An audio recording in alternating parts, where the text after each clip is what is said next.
What's up, guys? How you guys doing? All right, guys. This is it's a hot day today here, very hot. Okay.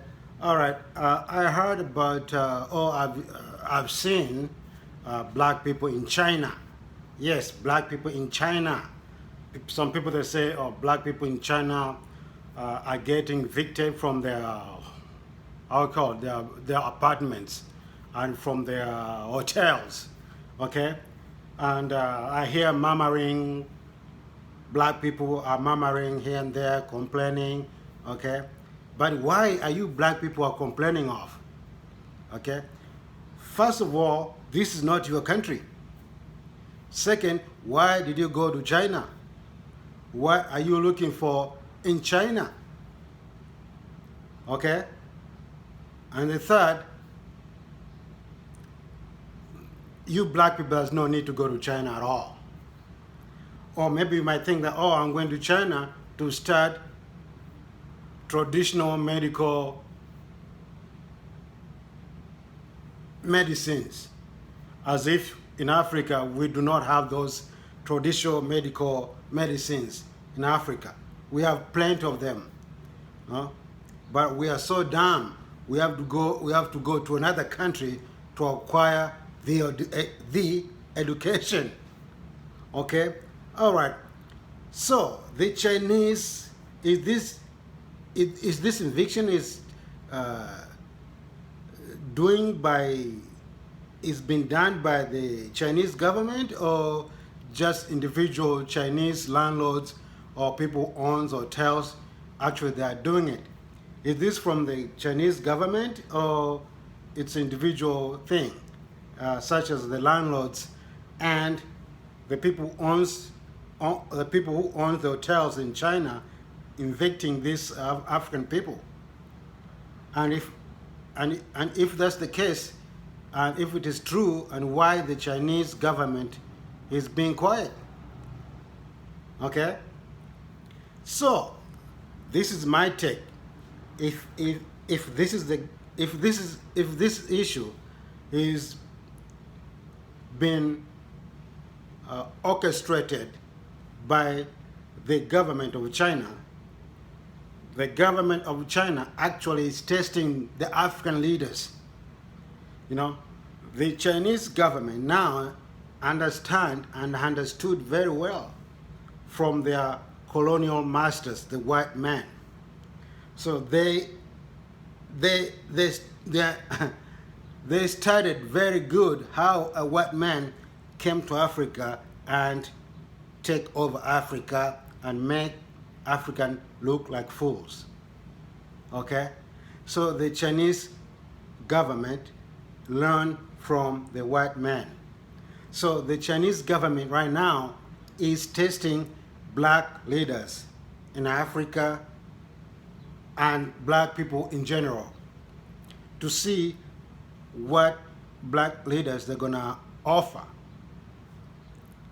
You see, we have lots of Chinese in Africa. Have you ever heard the African government or African landlords or African who own the hotels in Africa evicting the Chinese people in Africa, or evicting Chinese people in their apartments in Africa? No, you can hear that. Why? Because the African leaders are weak as hell. They are weak as hell. This is because Chinese government knows these African people are so corrupt. So it's easy to manipulate some African leaders by offering them things such as billions of dollars to manipulating them. So the Chinese government is doing just like a white supremacy doing in Africa. Manipulate the African leaders, manipulating them, you know, sometimes even followed by the threats. You know, even though I've never heard the government of China threatening African countries, but Westernized countries, they manipulating the African leaders, followed by the threats, you know, such as sanctions, you know, blocking visas, You can travel to our country. You and you. They choose whom they choose whatever they wish or they will. You know, whoever they whoever they choose, he's the one that is not gonna be able to travel abroad, okay, or followed by the sanction, followed by the threats, and all of a sudden you see the black people actually killing each other. All of a sudden, okay. So the Chinese government learned from the white supremacy, from the white colonialism, the white colony. I'm sorry, man, if I'm just messing up right there. I'm trying to speak this foreign language. You see this foreign language. If it's not yours, then you have to you're gonna miss up here and there. But I think you understand what I'm talking about. But yeah, so the Chinese government learned from the white colony or white colonies when the white colonies colonial people came to Africa to colonize Africa, African people, and cut the borders, and cut the borders. Now I have a family the other side, and my family is the other side, but I can't go to Tanzania unless I have permission. Tanzanian people, they can't go to my country unless they have permission or visa or passport or something like that.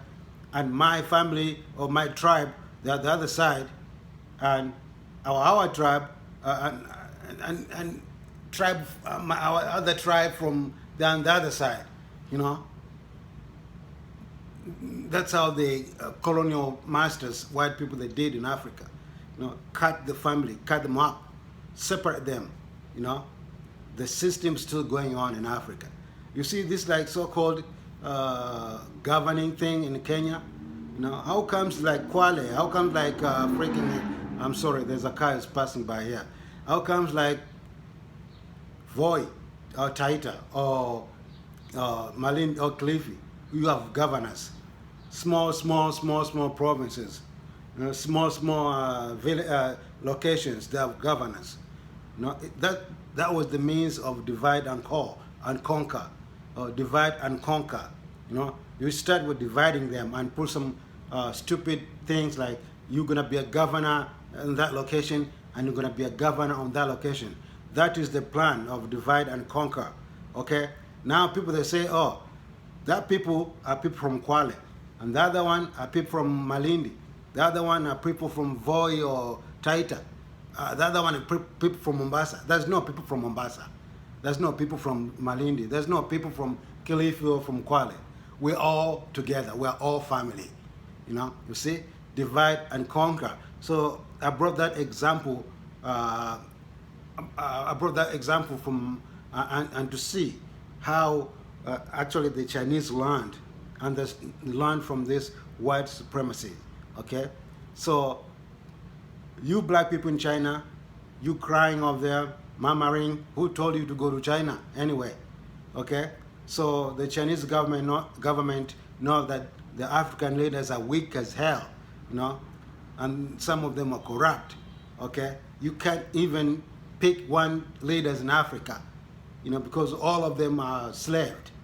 Either they're slaved by the Western governments or they're slaved by the Chinese, they're slaved.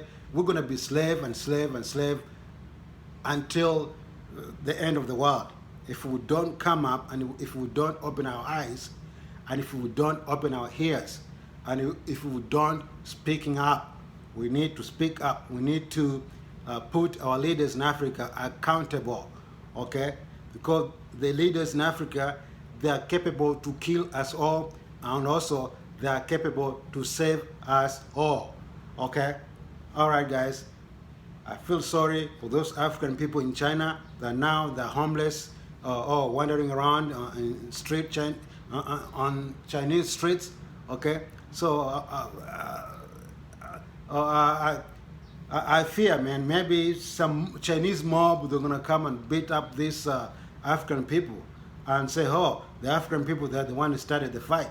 Okay, But the only thing is that the government, the African government, they have to send the plane in Africa to bring those African people to their own country. Okay? Send the planes over there, okay? Evacuate them, bring them home. That is the only solution. Bye bye, guys. Take care and goodbye, guys. Oh, subscribe, man. Put your comments, put thumbs up. Bye bye.